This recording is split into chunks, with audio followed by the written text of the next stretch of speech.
नमस्कार, स्वागत है आपका डीबी लाइव ब्रेकिंग में। मैं हूं समीर आत्मज मिश्र और मेरे साथ हैं अमलेंदु उपाध्याय। महाराष्ट्र सरकार को त्रिभाषा फॉर्मूले पर बैकफुट पर आना पड़ा। न केवल विपक्ष के दबाव की वजह से बल्कि सत्ता पक्ष के भीतर भी, यानी गठबंधन के भीतर भी, महायुति के भीतर भी इसको लेकर विरोध के स्वर उभरने लगे थे और विधानसभा के सत्र शुरू होने से 2 दिन पहले ही इस फैसले को वापस ले लिया गया।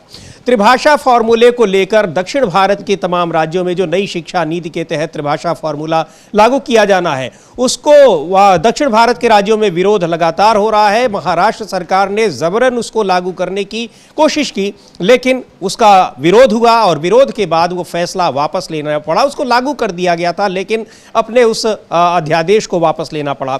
और दूसरी बात यह है कि इस त्रिभाषा फॉर्मूले के तहत यह कहा जा रहा था कि जो नियम बनाया गया था कि 1 से 5 तक मराठी और अंग्रेजी के साथ ही उसमें हिंदी भाषा को भी अनिवार्य बनाया जाएगा। इसको लेकर जबरदस्त विरोध था और आखिरकार सरकार को फैसला वापस लेना पड़ा। महत्वपूर्ण बात यह है कि उद्धव ठाकरे और राज ठाकरे कई साल बाद एक साथ इस मुद्दे पर विरोध करते नजर आ रहे थे और 5 जुलाई को एक बड़ी रैली प्रस्तावित थी। हालांकि वो रैली अभी भी होगी, लेकिन तब वो रैली विरोध की रैली थी और अब वो विजय जुलूस के रूप में निकाली जाएगी। तो इसको लेकर महाराष्ट्र सरकार ने यू टर्न लिया और उसकी चर्चा हो रही है कि किस तरीके से गठबंधन के भीतर भी, महायुति के भीतर भी इसका विरोध उसको झेलना पड़ा। और दूसरी तरफ ऑपरेशन सिंदूर और सीज फायर का मुद्दा एक बार फिर जोर पकड़ लिया है। सेना के एक बड़े अधिकारी ने एक बार फिर कहा है कि वहां पर जब ऑपरेशन सिंदूर के वक्त कई फाइटर जेट्स को नुकसान हुआ है।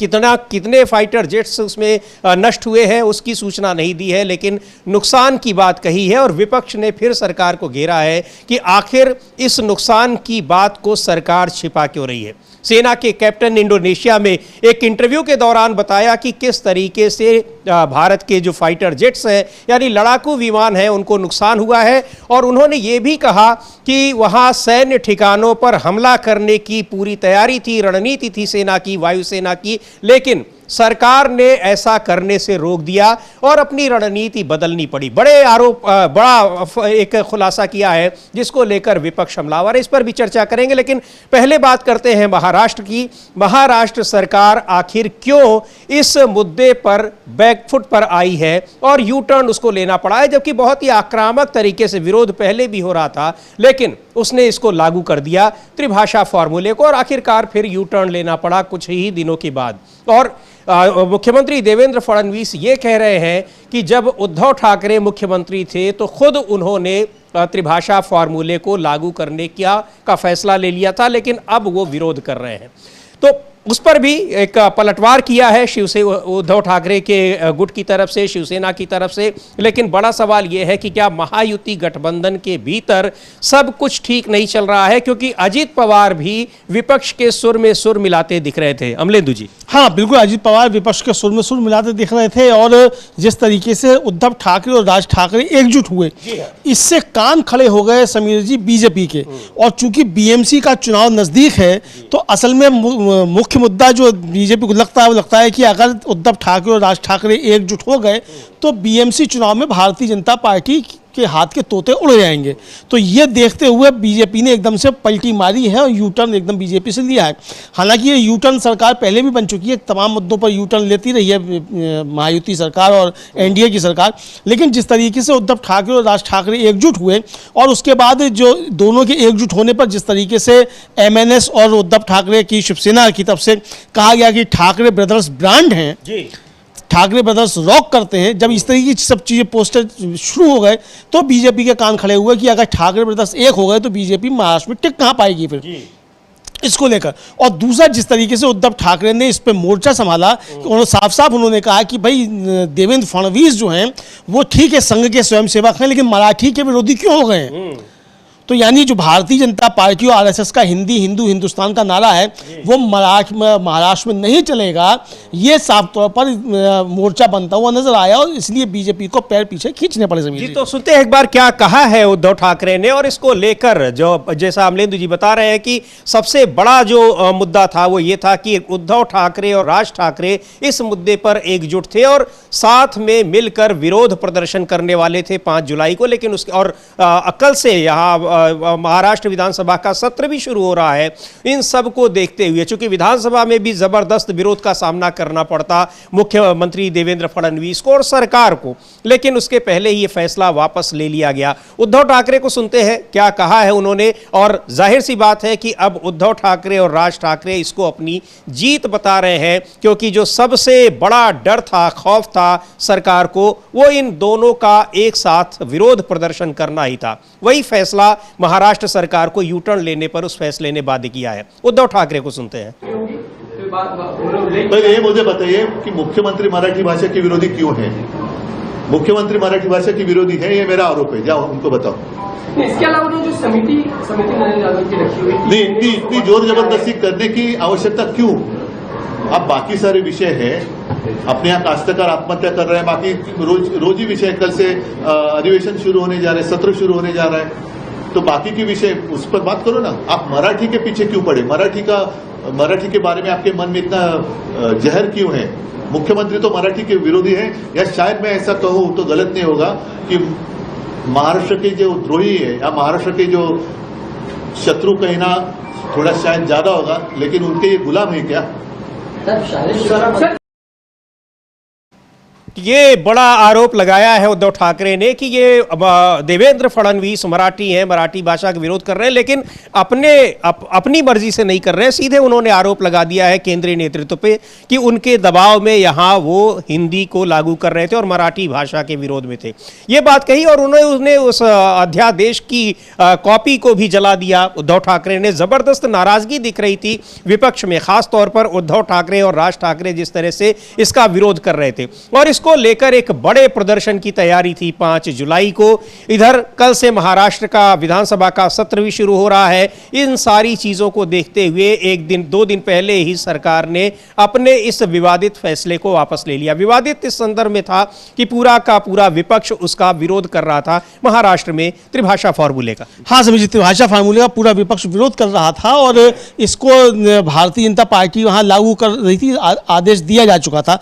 लेकिन जिस तरीके से एकजुट हुआ विपक्ष वहां, खासतौर से उद्धव ठाकरे और राज ठाकरे एकजुट हुए, उसके बाद फिर बीजेपी बैकफुट पर आई और कल पूरे महाराष्ट्र में उद्धव ठाकरे की शिवसेना की तरफ से हिंदी शक्ति केजीआर की होली जो थी वो मतलब जलाई गई और मराठी अध्ययन केंद्र समान विचारधारा वाले संगठनों द्वारा आयोजित अन्यायपूर्ण सरकारी निर्णय की प्रतीकात्मक होली जो मनाने का आह्वान जो किया गया था उद्धव ठाकरे की तरफ से, उसको लेकर ये हुआ। और उद्धव ठाकरे खुद जो थे इस प्रदर्शन में शामिल हुए और अध्यादेश की उन्होंने होली जलाई और वो फोटो उन्होंने शिवसेना ने ट्वीट भी किया, फोटो हम देख भी सकते हैं कि उद्धव ठाकरे जो है उस जो गवर्नमेंट ऑर्डर है, जो प्रस्ताव है, रेजोल्यूशन है, उसको एक तरीके से जलाया, विरोध किया और उसको उद्धव ठाकरे ने इस आदेश को और इसके खिलाफ त्रिभाषा फॉर्मूले के खिलाफ पूरा का पूरा विपक्ष एकजुट था। और इस पे सबसे महत्वपूर्ण बात की राज ठाकरे भी उद्धव ठाकरे के साथ थे और दोनों संयुक्त रूप से 5 जुलाई को एक बड़े विरोध प्रदर्शन की तैयारी में थे। इसको देखते हुए यह माना जा रहा है कि सरकार दबाव में आ गई और उसने अपने इस फैसले को वापस ले लिया। लेकिन इस फैसले का केवल ऐसा नहीं है कि विरोधी दल ही विरोध कर रहे थे, बल्कि सरकार के भीतर भी इसका जबरदस्त विरोध हो रहा था। अजित पवार तो बिल्कुल विपक्ष के साथ एक तरह से खड़े दिखाई पड़ रहे थे अमलेंदु जी। हाँ, अजित पवार तो बिल्कुल एकदम विपक्ष के साथ खड़े दिखाई पड़ रहे थे और उसी सुर में बोल रहे थे जिस सुर में विपक्ष बोल रहा था। यानी ये एक तरह से कहा जाए समीर जी की महायुति टूटने का भी इस खतरा पैदा हो गया था कि अगर इस पर बीजेपी आगे बढ़ती तो महायुति जो थी वो टूट भी सकती थी, ये समझ में आ रहा था। तो अभी जिस तरीके से विपक्ष एकजुट हुआ और एनडीए के अंदर से विरोध के स्वर हुए, तो अब जो ठाकरे ब्रदर्स का जो बात आएगी, ठाकरे ब्रदर्स जो है वो इसको आगे लीड कर रहे हैं, तो ठाकरे ब्रदर्स के सामने बीजेपी झुकती हुई नजर आई है, ये कहा जा सकता है महाराष्ट्र की राजनीति में। और उसको अपना ये अध्यादेश आदेश जो है ये महाराष्ट्र सरकार को वापस लेना पड़ा है।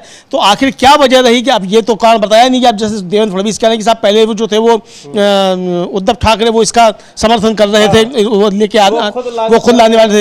तो इस पर संजय राउत ने खुली चेतावनी दी, चुनौती दी है कि अगर आपके पास कोई सबूत है तो लाइए सामने कीजिए, आपके मुंह चलाने से क्या होता है। हाँ बिल्कुल, और ये भय कि उन्होंने लागू तो नहीं किया था, वो मुख्यमंत्री थे और उन्होंने क्या किया वो बात अलग है, लेकिन उन्होंने लागू नहीं किया। लेकिन जो सबसे महत्वपूर्ण बात है, जो उद्धव ठाकरे आरोप लगा रहे हैं कि देवेंद्र फडणवीस इस त्रिभाषा फॉर्मूले को खुद से नहीं बल्कि वो केंद्रीय नेतृत्व के, भारतीय जनता पार्टी के केंद्रीय नेतृत्व के दबाव में आकर इसका ये त्रिभाषा फॉर्मूले को लागू कर रहे थे।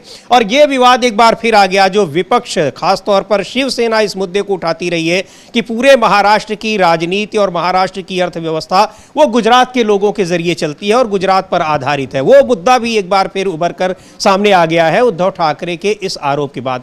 सुनते हैं क्या कहा है देवेंद्र फडणवीस के इस बयान पर कि उद्धव ठाकरे जब मुख्यमंत्री थे तो वो त्रिभाषा फॉर्मूला लागू करने वाले थे। उस पर संजय राउत ने क्या कहा है।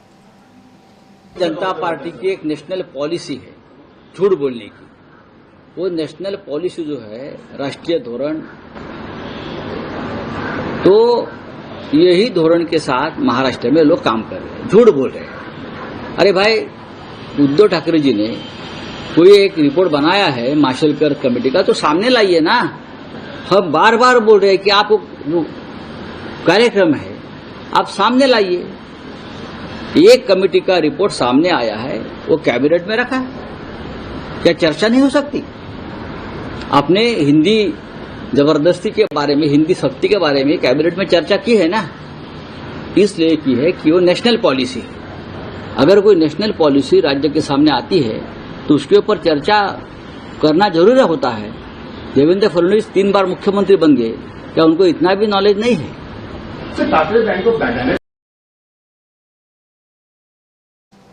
तो सीधे तौर पर कह रहे हैं संजय राउत की कहीं ये पूरी तरह से गलत बयानी कर रहे हैं और झूठ बोलना बीजेपी की आदत है, आरोप लगा रहे हैं देवेंद्र फडणवीस पर। लेकिन सही ये जाहिर सी बात है कि अगर उद्धव ठाकरे को लागू करना होता तो वो लागू कर दिए होते। उसके बाद वो क्या करना चाहते थे, क्या नहीं करना चाहते थे, अलग बात है। लेकिन महत्वपूर्ण बात तो ये है कि देवेंद्र फडणवीस ने त्रिभाषा फॉर्मूले को लागू करने के बाद उसको वापस भी ले लिया। सबसे जो इस समय की जो बात है, और ये आरोप लग रहे हैं कि जो लागू किया उन्होंने, जो ये फैसला लिया, वो फैसला केंद्र सरकार के दबाव में लिया, केंद्रीय नेतृत्व के दबाव में लिया और मराठी का अपमान किया। उनके ऊपर ये आरोप लग रहे हैं। हाँ बिल्कुल, समझिए मराठी का अपमान किया, ये आरोप लग रहे हैं। और इस मराठी के अपमान के पीछे मुख्य मंशा जो है वो आरएसएस का जो सिद्धांत है वो रही कि आरएसएस किस तरीके से हिंदी हिंदू हिंदुस्तान का नारा देता है। तो यानी अब जहाँ से आरएसएस का उद्गम है वहीं से आरएसएस को चुनौती जो है वो मराठी मानुष दे रहा है। ये साफ तौर पर देवेंद्र फडणवीस को समझ में आ गया। चूंकि देवेंद्र फडणवीस जो है वो मराठी मानुष के प्रतिनिधि हैं भी नहीं, वो आरएसएस के ही प्रतिनिधि हैं। तो वहाँ जबरदस्त तरीके से इसका विरोध हुआ और ये साफ तौर पर समझ में आया कि अब वहाँ परिस्थितियां बदलती हुई नजर आ रही हैं और इसलिए बैकफुट पर देवेंद्र फडणवीस को आना पड़ा। और समीर जी की भारतीय जनता पार्टी की छप्पर फाड़ बहुमत वाली जब वहां सरकार है तो आखिर देवेंद्र फडणवीस ने वापस क्यों ले लिया? अगर आपकी इतनी मजबूत सरकार है तो फिर आपने कोई फैसला दिया था, आप उसको लिए रहते। लेकिन इसके बाद उनको ये फैसला लेना पड़ा। सुप्रिया सुले जो थी वो नागपुर में थी और उन्होंने वहां से कहा कि जो मार्च होने जा रहा है उद्धव ठाकरे और राज ठाकरे की पार्टी का, उसमें शरद पवार भी शामिल होंगे, उनकी पार्टी भी शामिल होगी, यानी पूरा महागठबंधन उसमें शामिल होगा। तो यानी ये बड़ा मोर्चा बनता हुआ दिखाई पड़ रहा था। तो इससे जो थी बीजेपी घबरा गई पूरी तरीके से और फिर ठाकरे ब्रदर्स के सामने एक तरीके से कहा जाए सरेंडर कर दिया। जो अभी तक सरेंडर की बात जो थी वो नरेंद्र के लिए चलती थी, वो फडणवीस के लिए भी अब कहा जा रहा है कि फडणवीस ने भी सरेंडर कर दिया। जी बिल्कुल, फडणवीस ने सरेंडर कर दिया क्योंकि बहुत ही आक्रामक तरीके से विपक्ष के विरोध को नजरअंदाज करते हुए उन्होंने इसको त्रिभाषा फॉर्मूले को लागू किया। हालांकि इसको लेकर उनकी अपनी जो गठबंधन है उसमें भी दो राय थी और अजीत पवार सीधे तौर पर कह रहे थे कि 1 से 5 तक, कक्षा 1 से लेकर 5 तक हिंदी भाषा को अनिवार्य बनाने की ज़रूरत नहीं है, जबकि त्रिभाषा फॉर्मूले के तहत ये कक्षा 1 से लेकर 5 तक इसको अनिवार्य बनाया गया था और इसके विरोध में अजीत पवार भी दिख रहे थे। अजीत पवार के चले जाने से उनकी गठबंधन सरकार पर कोई असर न पड़ता, लेकिन जिस तरीके से पूरा विपक्ष एक तरफ एक साथ आ रहा था और सबसे महत्वपूर्ण बात तो ये कि राज ठाकरे जो अभी तक महायुति के साथ दिखाई पड़ते थे वो भी इस मुद्दे पर सबसे ज़्यादा मुखर विरोध उनकी तरफ से हो रहा था और उद्धव ठाकरे के साथ दिखाई पड़ रहे थे। इन सारी वजहों से सरकार ने इस फैसले को वापस ले लिया है और अब एक कमेटी बनाई है डॉक्टर नरेंद्र जाधव की नेतृत्व में जो ये तय करेगी कि इसको कैसे अब लागू किया जाए। लेकिन सवाल है कि जब आपको होमवर्क पहले ही कर लेना चाहिए था कि इसको कैसे लागू किया जाना चाहिए, कैसे नहीं लागू किया जाना चाहिए, लेकिन इस स्थिति में यह दिखाई पड़ रहा है कि उद्धव ठाकरे का जो आरोप है कि देवेंद्र फडणवीस ने त्रिभाषा फॉर्मूले को केंद्रीय नेतृत्व के दबाव में लागू किया है वो बिल्कुल स्पष्ट दिखाई पड़ रहा है। हाँ, बिल्कुल ये स्पष्ट दिखाई पड़ रहा है कि केंद्रीय नेतृत्व के दबाव में ही इसको लागू किया गया और महाराष्ट्र के विपक्ष के दबाव में इसको वापस ले लिया गया। यानी समीर जी, एक तरीके से कहा जाए कि ये नरेंद्र मोदी की महाराष्ट्र में हार है। महायुति की सरकार बनने के बाद पहली हार जो है वो नरेंद्र मोदी को मिली है एक तरीके से महाराष्ट्र में, इसको इस तरीके से समझा जा सकता है। जी बिल्कुल। और इस पर वो deputy chief minister Eknath Shinde, पूर्व मुख्यमंत्री और मौजूदा उप मुख्यमंत्री एकनाथ शिंदे ने भी इस पर बताया है कि सरकार ने इस फैसले को क्यों वापस लिया और अब क्या करने वाली है। डॉक्टर नरेंद्र जाधव की अध्यक्षता में जो समिति बनेगी वो क्या करेगी, तो सुन लेते हैं एक बार एकनाथ शिंदे को, डिप्टी चीफ मिनिस्टर महाराष्ट्र। प्रतिक्रिया देना चाहें? देखिए, जनभावना और जो यहाँ पर विद्यार्थियों का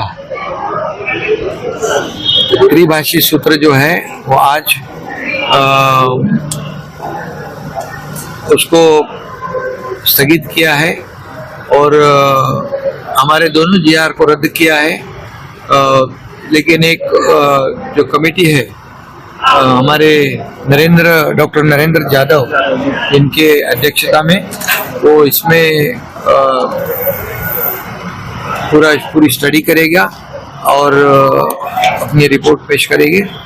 और लेकिन इसके बारे में मुझे ये कहना है कि जो लोग आज आरोप कर रहे हैं वो जब मुख्यमंत्री थे तब डॉक्टर माशेलकर जी का जो अहवाल था त्रिभाषा सूत्र का, उसमें मराठी, इंग्लिश और हिंदी अनिवार्य की गई थी और वो मुख्यमंत्री जब थे तब उन्होंने उसको स्वीकृत किया था, उसको मंजूर भी किया था। और दुर्भाग्यपूर्ण बात यह है कि सरकार में रहते हुए एक भूमिका निभाते हैं, सरकार के बाहर जब रहते तब दूसरी भूमिका निभाते हैं और ये दुर्भाग्यपूर्ण बात है। लेकिन ये दोगली राजनीति हमारी सरकार, महायुति सरकार ने कभी की नहीं, कभी करेगी नहीं।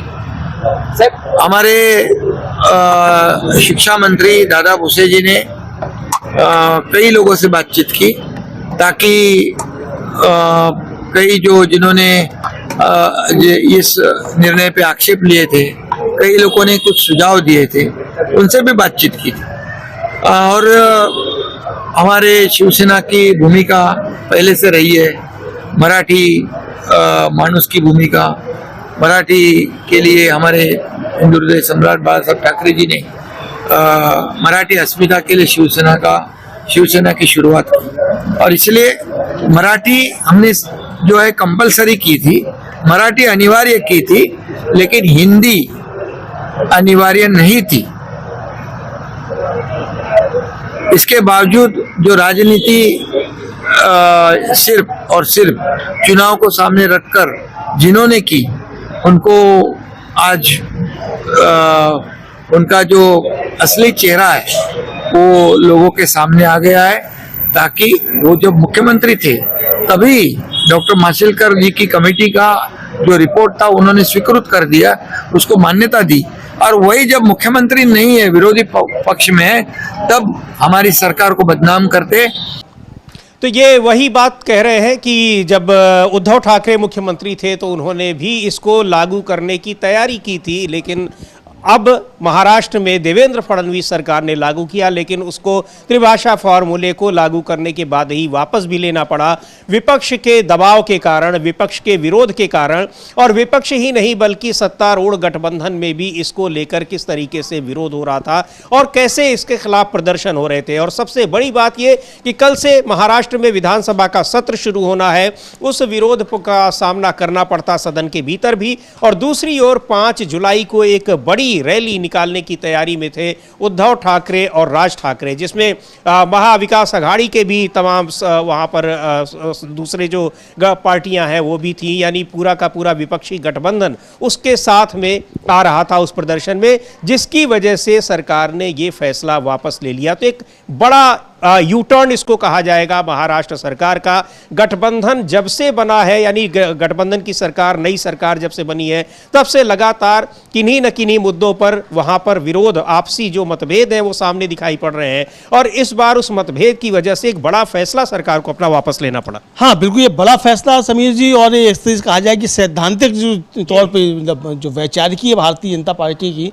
यानी एक तरह से कहा जा सकता है कि मोदी 3 में सबसे बड़ी हार अगर मोदी जी की है तो ये इस समय हुई है, उनको एक फैसला वापस लेना पड़ा है। ये सबसे बड़ी हार एक तरीके से समझी जा सकती है। हालांकि वक्फ कानून को जैसे जेपीसी में भेजा गया था, बहुत सारी चीज़ें ऐसे आई, लेकिन ये एक बड़ा मतलब इस पर आदेश आपको वापस ही लेना पड़ा, जेपीसी या कुछ नहीं, आपको सीधे सीधे आदेश वापस लेना पड़ा। तो एक बड़ा मसला जो ये सामने आया है और इसमें इनकी शिकस्त जो है वो समझी जा सकती है कि हुई है। बिल्कुल, और इसमें एक बड़ी इसको शिकस्त समझी जा सकती है। प्रदर्शन उद्धव ठाकरे शिवसेना गुट कर रही है और इसको लेकर मराठी के अपमान का आरोप लगा रही है सरकार पर। जबरदस्त ये प्रदर्शन कल हुआ है और अभी चल रहा है ये प्रदर्शन, आज भी चल रहा है। और 5 जुलाई को एक बड़ी रैली इसके खिलाफ निकलने वाली थी, लेकिन अब वो रैली निकलेगी अभी भी, लेकिन उसको अब कहा जा रहा है कि अब वो एक विजय जुलूस के रूप में निकलेगी, यानी इसको अपनी जीत मान रहा है विपक्ष, खास तौर पर उद्धव ठाकरे की गुट वाली शिवसेना, और उसमें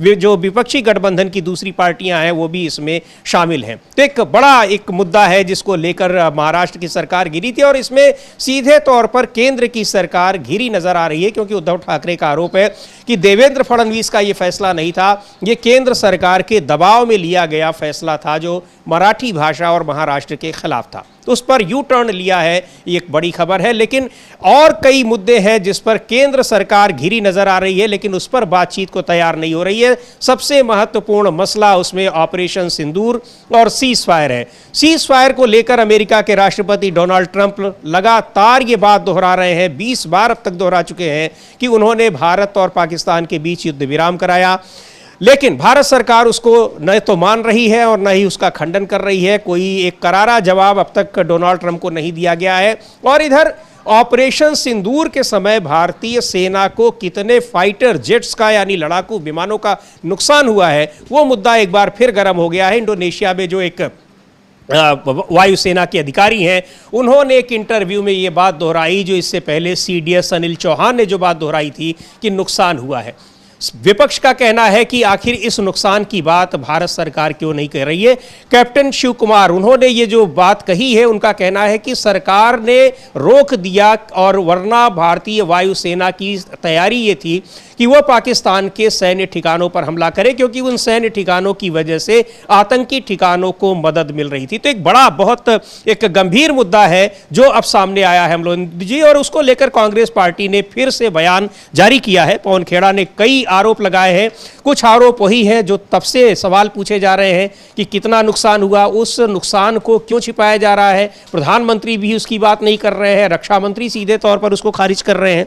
तो ये सरकार एक बार फिर से घिरी नजर आ रही है। हाँ समीर जी, इस पर सरकार काफ़ी ज़्यादा घिरी नज़र आ रही है। हालांकि सरकार की तरफ से तो कोई मतलब विदेश मंत्रालय की तरफ से या रक्षा मंत्रालय की तरफ से या गृह मंत्रालय की तरफ से तो कोई स्पष्टीकरण नहीं आया है, लेकिन इंडोनेशिया में जो भारत का दूतावास है उसकी तरफ से स्पष्टीकरण आया है कि इसको संदर्भों से काट कर जो है वो गलत रिपोर्टिंग की गई। लेकिन जो कैप्टन शिव कुमार उनका नाम है समीर जी, और वो इंडोनेशिया में जो है भारत के प्रतिनिधि हैं नौसेना में, कमांडर हैं कैप्टन शिव कुमार। उन्होंने बहुत महत्वपूर्ण बात जो कही समीर जी, और ये 10 जून को जो है इंडोनेशिया की यूनिवर्सिटीज़ दीर्घ तारा मार्सिसल सूर्या धर्मा इसमें है, और इसमें ये वायु शक्ति के नज़रिए से पाकिस्तान भारत हवाई युद्ध और इंडोनेशिया की पूर्वानुमानी रणनीतियों का विश्लेषण, अंग्रेजी में analysis of the Pakistan India air battle and इंडोनेशियाज anticipatory strategies from the perspective of air power,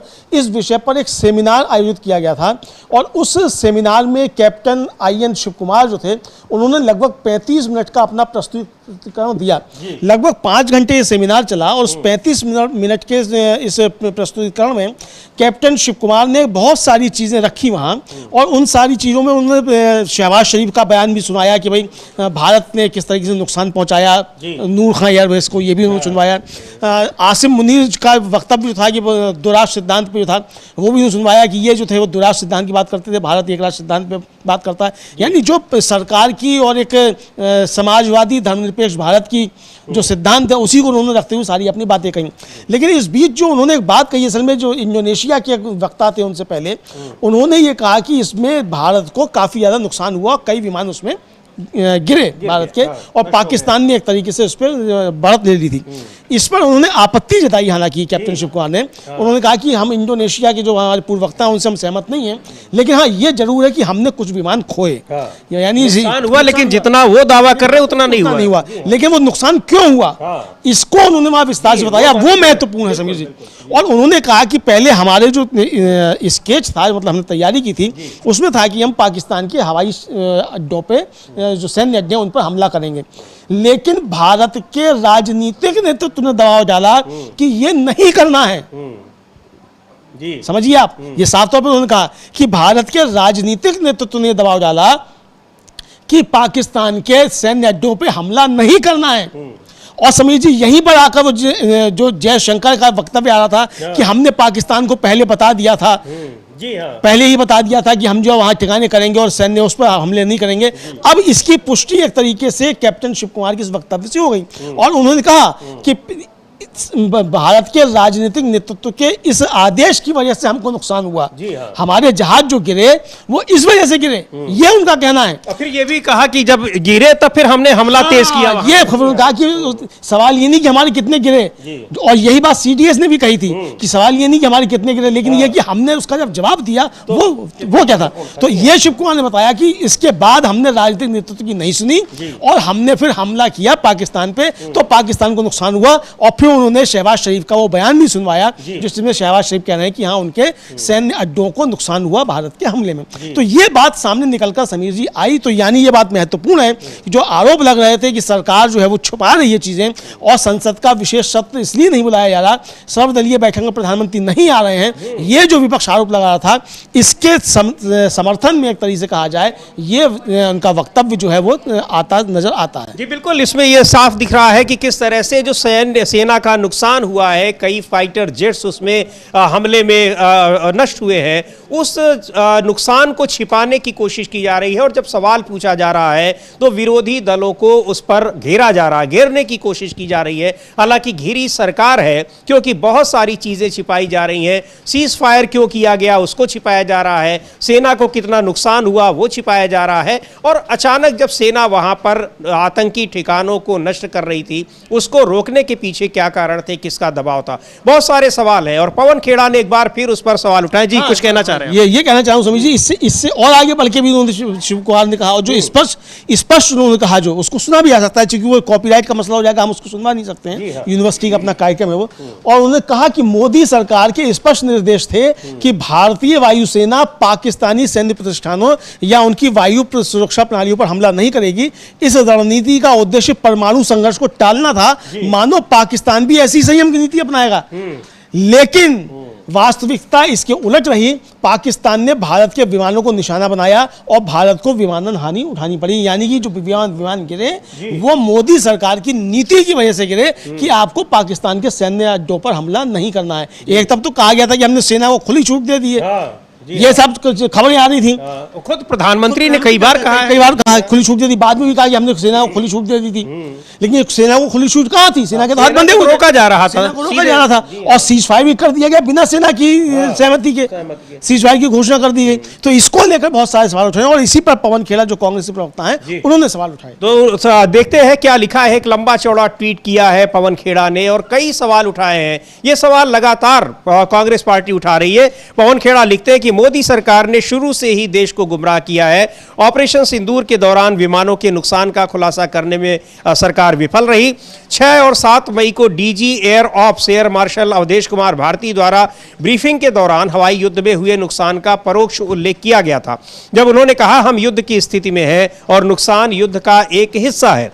फिर सिंगापुर में शांग्रीला वार्ता के दौरान ब्लूमबर्ग टीवी से बात करते हुए chief of defence staff general Anil Chauhan को हवाई हमले में हमारे नुकसान की पहली आधिकारिक स्वीकारोक्ति करनी पड़ी।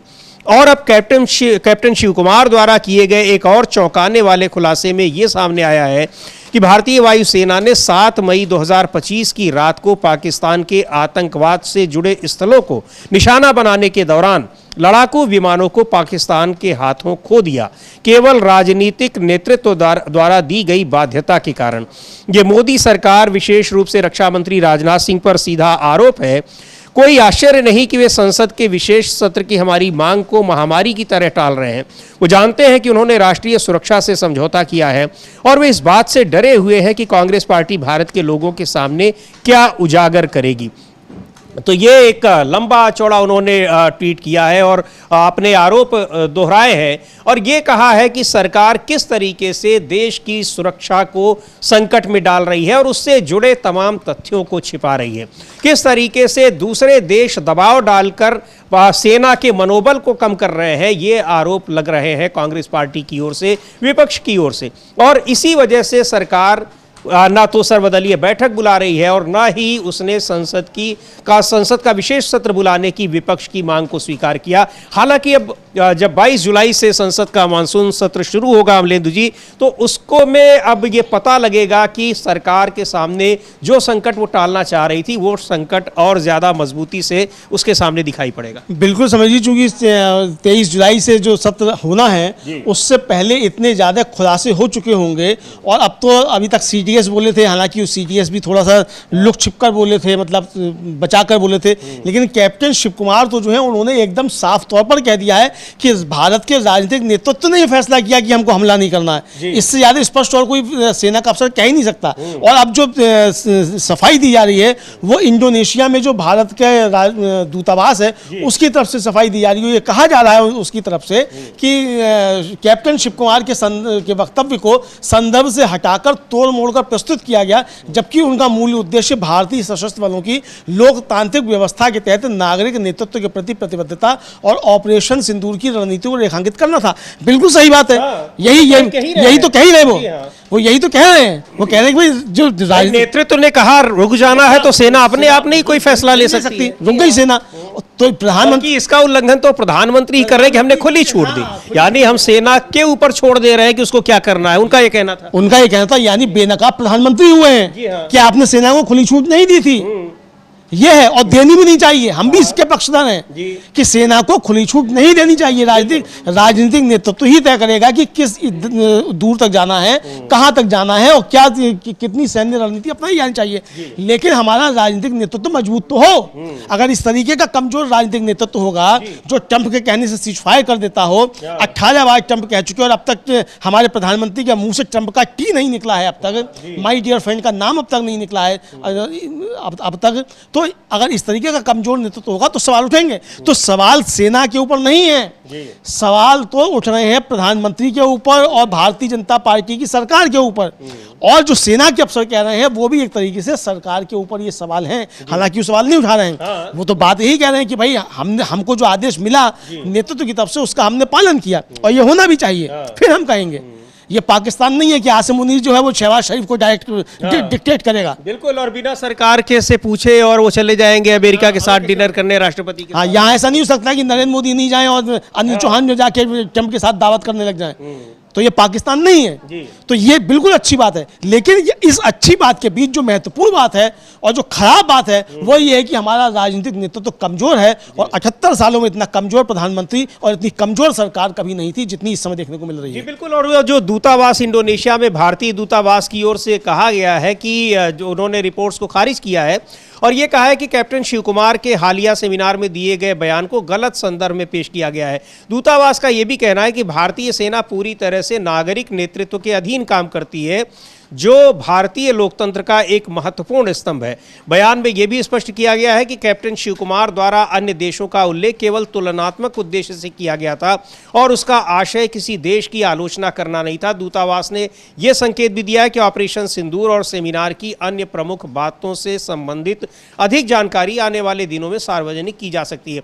दरअसल ये जो स्पष्टीकरण जो दूतावास ने, इंडोनेशिया में जो भारतीय दूतावास है उसने दिया है, वो वही बात वो भी कह रहा है जो बात कैप्टन शिव कुमार कह रहे हैं। कैप्टन शिव कुमार ने दरअसल वहां पर उनसे पहले उस सेमिनार में जो दूसरे सज्जन बोले, इंडोनेशिया के थे, एक्सपर्ट थे, उन्होंने ये दावा किया कि पाकिस्तान ने भारत के कई फाइटर जेट्स को मार गिराया, नुकसान पहुंचाया। उसका उन्होंने जवाब दिया कि भारत कई फाइटर प्लेन नहीं, कुछ को जरूर नुकसान हुआ है और भारत में लोकतंत्र है।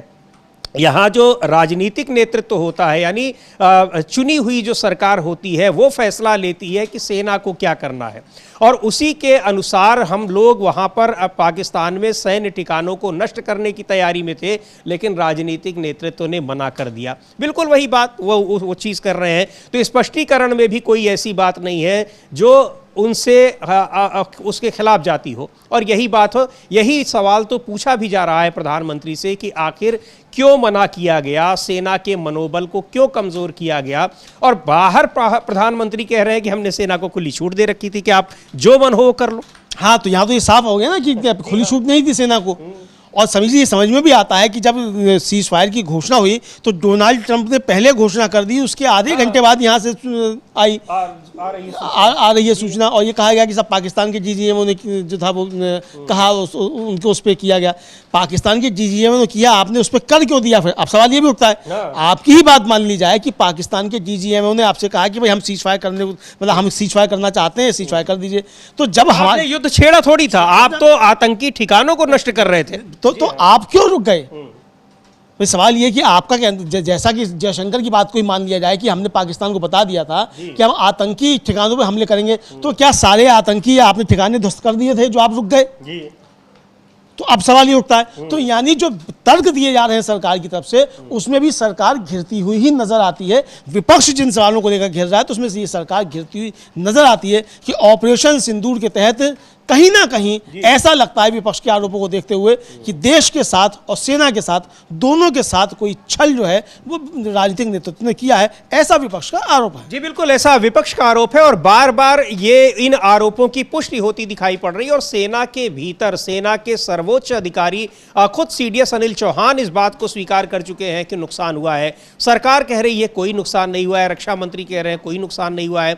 अब वहां पर इंडोनेशिया में जो सेना के कैप्टन हैं वो कह रहे हैं, उन्होंने स्वीकार की है। सवाल ये है कि सरकार इसको स्वीकार क्यों नहीं कर रही है, ये सवाल पूछा जा रहा है। चूंकि ये कोई छोटा मोटा नुकसान नहीं है, बहुत बड़ा नुकसान है, और इतना नुकसान होने के बावजूद सेना सफलतापूर्वक आतंकी ठिकानों को पाकिस्तान में नष्ट कर रही थी, तो उसको रोक क्यों दिया गया?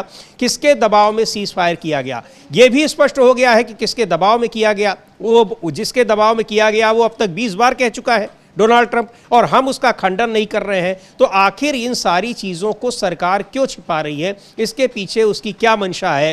क्या उसके ऊपर दबाव है? बहुत सारे सवाल हैं और इन सवालों का जवाब न देना पड़े, इसीलिए न तो ये ऑल पार्टी मीटिंग बुलाई जा रही है और न ही विशेष सत्र की मांग स्वीकार की गई। लेकिन संसद का सत्र शुरू होने वाला है अगले महीने में यानी 22 जुलाई से, और उसमें ये सारे मुद्दे सरकार को घेरने वाले होंगे जिनका जवाब सरकार को देना पड़ेगा। और नहीं अगर मिला तो जाहिर सी बात है कि पार्लियामेंट में रोज इस मुद्दे पर चर्चा की मांग होती रहेगी। हाँ बिल्कुल, रोज इस मुद्दे पर चर्चा की मांग होती रहेगी और संसद का सत्र शुरू होना है, उसमें ये मुद्दा गंभीरता के साथ और शिद्दत के साथ उठेगा। बहुत से मुद्दे उठने हैं, लेकिन ये एक बड़ा मुद्दा है चूंकि इस पर विपक्ष लगातार मांग कर रहा है कि प्रधानमंत्री सर्वदलीय बैठक बुलाएं, संसद का विशेष सत्र बुलाएं, प्रधानमंत्री सर्वदलीय बैठक में उपस्थित हों। लेकिन प्रधानमंत्री खुद सर्वदलीय बैठक में उपस्थित नहीं हो रहे हैं और संसद का विशेष सत्र भी नहीं बुलाया गया। तो विपक्ष जो मांग कर रहा है, तो अब ये मांग चूंकि अब मजबूरी है आपको बुलाना संसद का मानसून सत्र, वरना आप इसको भी नहीं बुलाते चूंकि 6 महीने की बाध्यता है, 6 महीने में आपको बुलाना है संसद का सत्र, वरना संवैधानिक संकट जो खड़ा हो जाता है। तो उसलिए संवैधानिक संकट से बचने के लिए आपको सत्र बुलाना पड़ रहा है। लेकिन ये सत्र कितना चलेगा और कितना इस पर बात हो पाएगी ये देखना होगा, चूंकि विपक्ष इस पर बिल्कुल दृढ़ है कि इस प्रधानमंत्री को जवाब देना पड़ेगा कि ऑपरेशन सिंदूर के तहत क्या भारतीय सेना के साथ सरकार की तरफ से कोई छल किया गया, यह विपक्ष का बार बार कहना है। और जो कल पवन खेड़ा ने ट्वीट किया है उसमें साफ तौर पर पवन खेड़ा का यही कहना है कि इसमें सरकार ने छल किया है। ये बात बहुत सारी स्पष्ट तौर पे समझी जा सकती है। जी बिल्कुल, इसमें सरकार पर बहुत सारे सवाल उठ रहे हैं और सबसे जो ज़्यादा उंगलियां उठ रही हैं वो प्रधानमंत्री नरेंद्र मोदी पर कि किस तरीके से वो इस पूरे मुद्दे में खामोशी बरते हुए हैं और इनका अपने हिसाब से इंटरप्रिटेशन करके जाकर कभी बिहार चले जाते हैं, कभी गुजरात, वहाँ जाकर इस पर वोट मांगने की, राजनीति करने की कोशिश कर रहे हैं।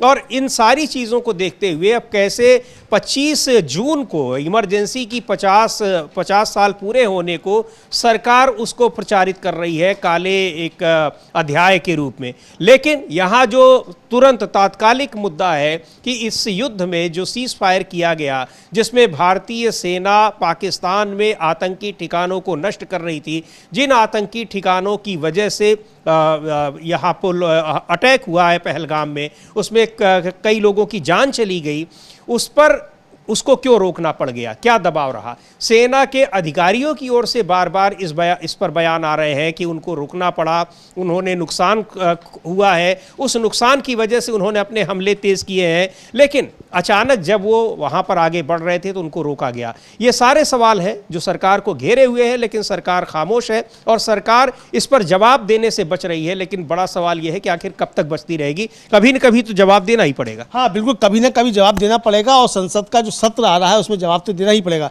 लेकिन कैप्टन शिव कुमार का जो खुलासा है समीर जी, वो बहुत ज्यादा महत्वपूर्ण, हालांकि उन्होंने बेचारों ने सीधी सीधी बात कही है, संवैधानिक दायरे में और एक सेना का अफसर होते हुए जो उनकी सीमाएं हैं उसके अंदर उन्होंने बात कही है और कोई उससे बाहर जाकर उन्होंने बात नहीं कही है, ये भी स्पष्ट है। लेकिन जो बात कही है उन्होंने वो भी सरकार को कटघरे में खड़ा करती है कि जो कहा गया था कि साहब प्रधानमंत्री नरेंद्र मोदी ने कह दिया है कि सेना को खुली छूट है, ये गलत बयानी थी। प्रधानमंत्री को कम से कम इस पर माफी मांगनी चाहिए कि सेना को खुली छूट नहीं थी और सेना ने जितना भी काम किया बहादुरी से किया, लेकिन सेना के हाथ बांधे गए प्रधानमंत्री के द्वारा या बीजेपी की सरकार द्वारा या रक्षा मंत्री द्वारा, जिसने भी इसको किया, ये हाथ बांधे गए। इसको लेकर सरकार को कम से कम माफी मांगनी चाहिए। माफी अगर आप नहीं भी मांगते हैं तो आप सार्वजनिक स्पेस में आकर स्थिति को स्पष्ट कीजिए, क्योंकि अगर इस तरीके की बातें होती रहेंगी और जैसा कि इंडोनेशिया का दूतावास, इंडोनेशिया में भारत का दूतावास कह रहा है कि आने वाले समय में और भी चीजें पब्लिक डोमेन में आएंगी, तो जब और भी चीजें पब्लिक डोमेन में आएंगी तो बाद में लोगों को मालूम पड़ेगी पब्लिक डोमेन में क्या क्या आ रहा है, क्या क्या हुआ। तो सरकार अगर इस पर खुद एक पत्र ले आए, स्थिति अपनी स्पष्ट करे, तो इसमें हानि क्या है ये समझ में नहीं आ रहा समीर जी। जी बिल्कुल, इसको लेकर एक जो मांग की जा रही है कि इस पर सरकार स्थिति स्पष्ट करे और देश को जानने का हक है, इसीलिए संसद होती है, इसीलिए विपक्ष होता है। कोई भी फैसला बिना विपक्ष को कॉन्फिडेंस में लिए नहीं लिया जाता है, विपक्ष को जानकारी दी जाती है। लेकिन यहां सरकार पूरी तरह से विपक्ष को नजरअंदाज कर रही है और एक भी सर्वदलीय बैठक में प्रधानमंत्री नहीं गए और सर्वदलीय बैठक में जो सवाल पूछे गए उनका कोई जवाब नहीं मिला।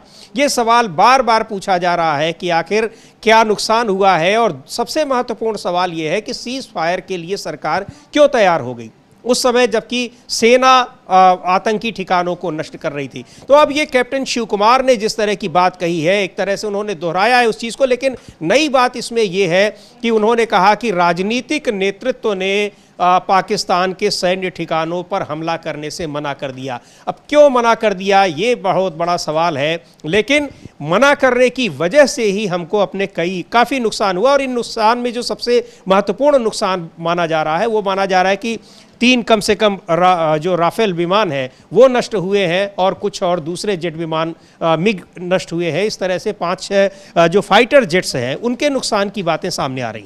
हाँ, जो नुकसान हुआ और उसमें बीच में भी खबर आई थी समीर जी, और आपको याद होगा कि द हिंदू ने खबर छाप दी थी उसी दिन, और उसके बाद हिंदू की संवाददाता पे FIR भी दर्ज हो गई।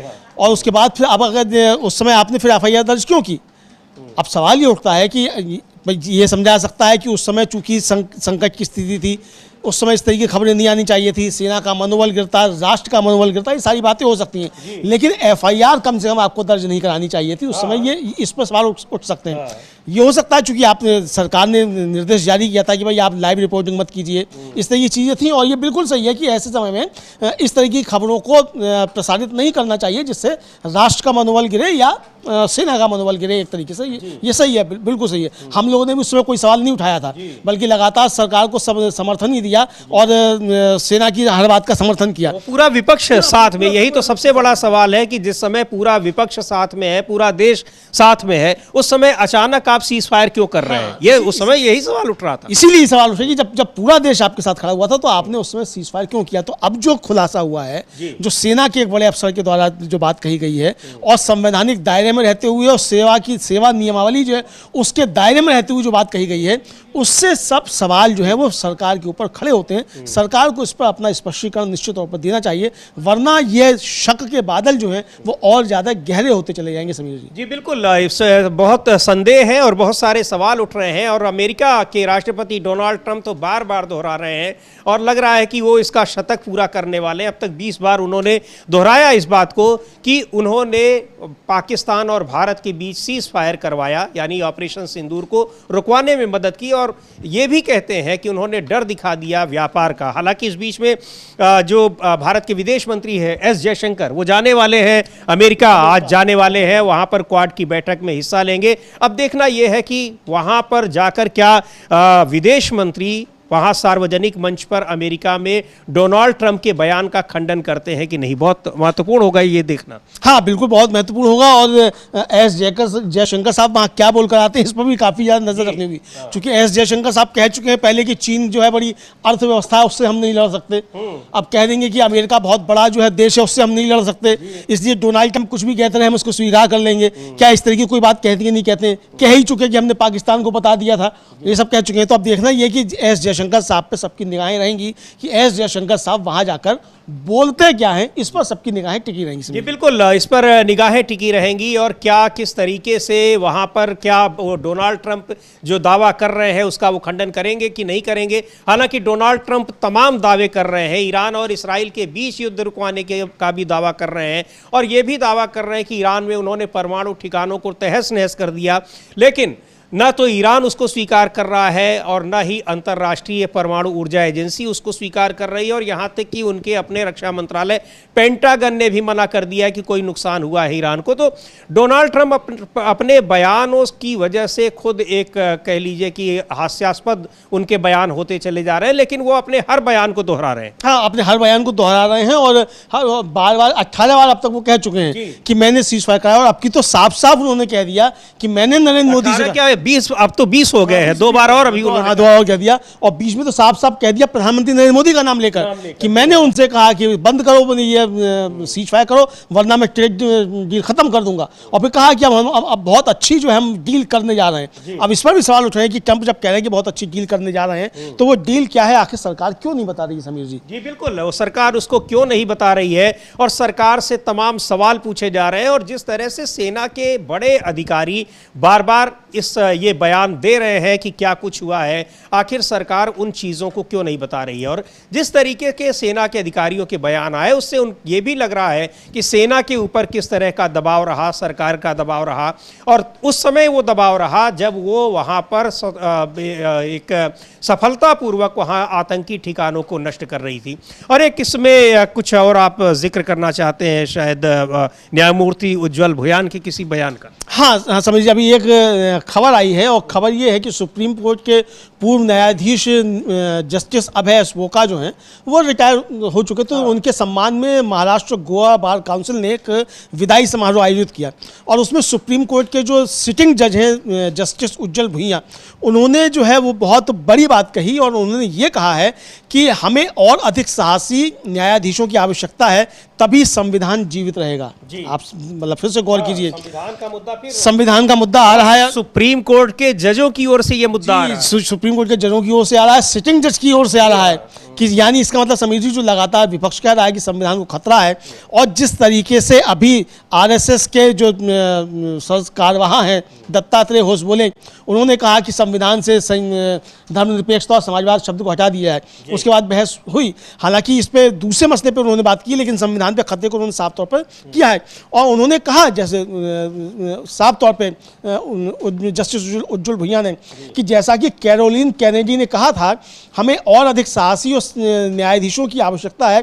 हमारे पास ऐसे न्यायाधीश रहे हैं और आगे भी रहेंगे और इसी तरह संविधान जीवित रहेगा। और उन्होंने कहा कि सभी लोकतंत्र की नींव कानून का शासन है और इसका मतलब है कि हमें एक स्वतंत्र न्यायपालिका रखनी पड़ेगी जिसमें न्यायाधीश राजनीतिक दलों से स्वतंत्र होकर निर्णय ले सकें। जस्टिस उज्जवल भुइयां ने साफ कहा कि यह भारत में सटीक है और न्यायमूर्ति ओका की यात्रा जो है इस बारे में बताती है कि उन्होंने राजनीतिक दबाव में बिना आए हुए फैसले लिए हैं और ये जस्टिस ओका के जो फैसले आए हैं उनमें समीर साफ तौर पर देखा जा सकता है, खासतौर से PML एक्ट को लेकर के उनके आए। अब उनका जो कहना है, आगे ये कहना है कि भारतीय संविधान के मूल ढांचे की चर्चा करते हुए कहा कि यद्यपि भारत और पाकिस्तान सीमाओं के पार और क्रिकेट के मैदान पर एक दूसरे के विरोधी थे, फिर भी भारत सदैव अहिंसा और शांति का संदेश देता रहा है। और उन्होंने 1963 के पाकिस्तान सुप्रीम कोर्ट के फजलुल कादरी चौधरी बनाम मोहम्मद अब्दुल हक मामले की चर्चा की, जिसमें पाकिस्तान के संविधान के मूल ढांचे को बरकरार रखा गया था और कहा गया था कि यह बुनियादी विशेषताओं की अवधारणा का पहला अंकुरण था। और केशवानंद भारती निर्णय पर चर्चा करते हुए जस्टिस उज्जवल भुइयां ने कहा कि इसके लोकतंत्र विरोधी चरित्र के कारण इसके लंबे समय से आलोचना की जाती रही, लेकिन वे इससे सहमत नहीं है और यहां तक कि सर्वोच्च न्यायालय की संविधान पीठ ने भी कम से कम 10 निर्णयों में इसको बरकरार रखा है। जी बिल्कुल, वो मूल ढांचे की बात कर रहे हैं और एक महत्वपूर्ण बात उन्होंने कही कि किस तरह से संविधान को जीवित रखा जा सकता है, संविधान पर खतरा है और ऐसे खतरों को कैसे रोका जा सकता है। तो खैर महत्वपूर्ण बात है, लेकिन जो सरकार पर इस समय सवाल है वो है ऑपरेशन सिंदूर को लेकर और सीज फायर को लेकर बड़ा सवाल है। सरकार उसका कब जवाब देती है ये देखने वाली बात होगी। फिलहाल इस कार्यक्रम को यहीं समाप्त करते हैं। मुझे और अमलेंदु उपाध्याय को दीजिए अनुमति। नमस्कार।